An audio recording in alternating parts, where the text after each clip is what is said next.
EVs have been struggling for a while now and appear to have been hanging on. But with recent developments, this just might be the end of the road for them. GM and Ford have faced a major EV disaster that could end their long years in business.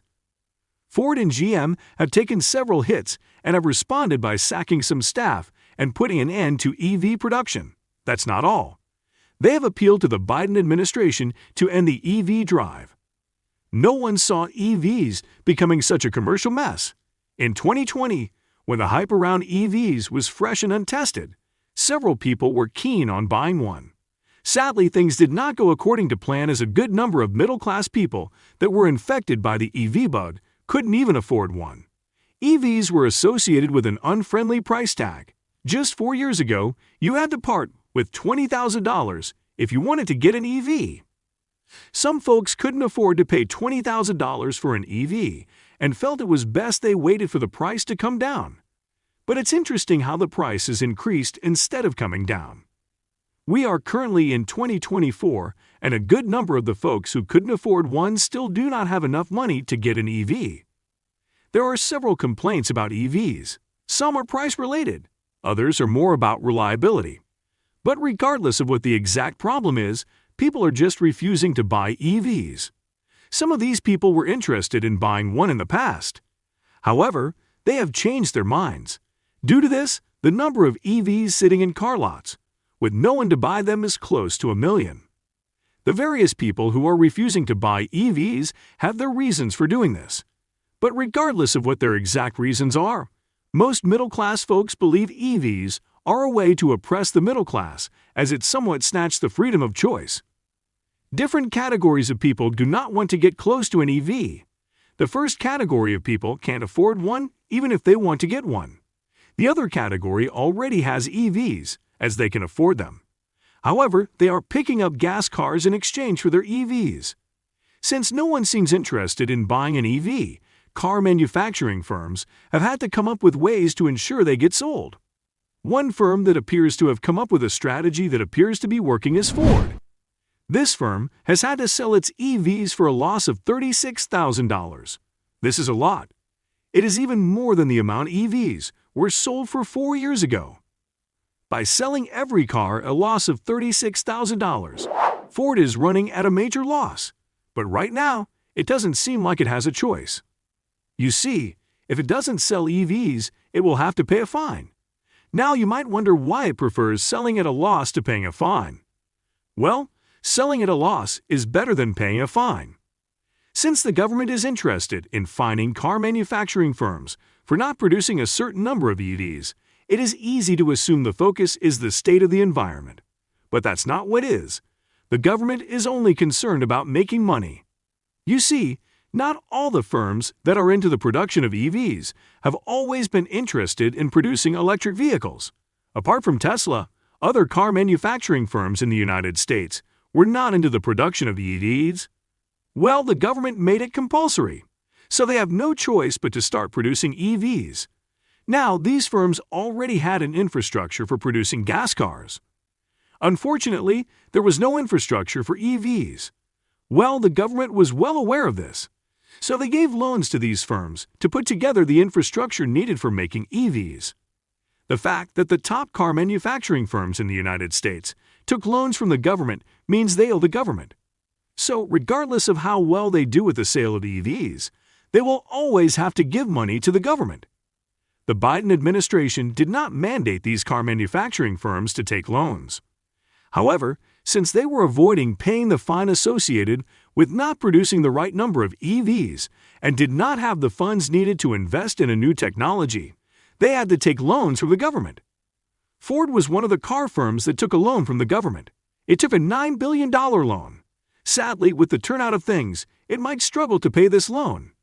Due to the struggle to sell its EVs, Ford has stopped producing the F-150. Not a lot of people saw this coming, as the F-150 is one of Ford's best-selling EVs. Stopping the production of the F-150 is perhaps the most obvious move Ford has made since it started struggling to sell EVs. But it is not even its most desperate move yet. Its inability to sell its EV has made Ford drop the price of its Mustang Mach-E by up to $110,000. Despite dropping the price of their EVs significantly, Ford hasn't made the sales it was hoping for. The implication of this move hasn't been as successful as anticipated. At this point, one might assume there is something wrong with Ford vehicles, but this isn't the case. Ford is still making very good sales with its gas truck, so the problem it is having with sales is peculiar to its EVs and not its entire fleet. It is uncertain how long Ford and other car firms affected by the government's demand for the sale of EVs will cope. But it appears there is some light at the end of the tunnel. Is the government changing its mind on the number of EVs that have to be sold, or is it doing away with the imposed fine? Well, we will find out in a moment, but right now, kindly smash the like and share buttons. Also, please subscribe to this channel if you are new here. The Biden administration has not changed its mind on how many EVs the car firms in the United States need to produce. So things will continue this way so long as the Biden administration continues in power. But the Biden administration doesn't have to continue in power. The Trump administration could replace the Biden administration. It perhaps appears like there is no link between Trump coming into power and EVs getting sold. But Trump has promised to bring an end to the mandate for a certain number of EVs to be produced. You see, Trump doesn't believe in the craze surrounding EVs, and he has promised to end it if he gets elected into office. With the latest happenings, if Trump gets elected into office, Ford Motors will feel a great degree of liberty. However, it is not the only company that will feel a huge relief. General Motors will also feel a relief. The fact is, Trump coming into office will even be bigger news for General Motors than it will be for Ford, as General Motors could be totally out of business if the entire idea of producing EVs continues for much longer. Other car manufacturing brands in the United States have been able to cope better with the difficulty associated with selling EVs. This might not necessarily mean their cars are better. It only means they have a better marketing strategy. You see, various people are not buying EVs for different reasons. Some folks are perhaps comfortable with the idea of buying an EV, but can't even afford one. All of these people only make up a fraction of the EV market. Lowering the price of EVs so that they can afford them can help sell some cars. This is something Ford and other car firms have done so they can sell some EVs. However, General Motors has refused to drop its price. It is easy to blame General Motors for not dropping prices, but this is not as easy as you might assume. It appears GM has had to spend more funds than anticipated in building EVs. Also, the process has turned out to be more difficult than anticipated. There has been a couple of obvious mistakes with GM's EVs, and if these mistakes do not get fixed, the next couple of years might not have an idea what GM is. Right now, the EV world might be hopeful Trump gets into office and keeps his word when he does. But even if he doesn't get into office, there is a limit to what car users can take. The average American cannot exactly afford to own an EV, and if nothing gets done, there just might be an auto revolution. So do you think things will get to the point where a revolution is needed, or will Trump come in as a messiah?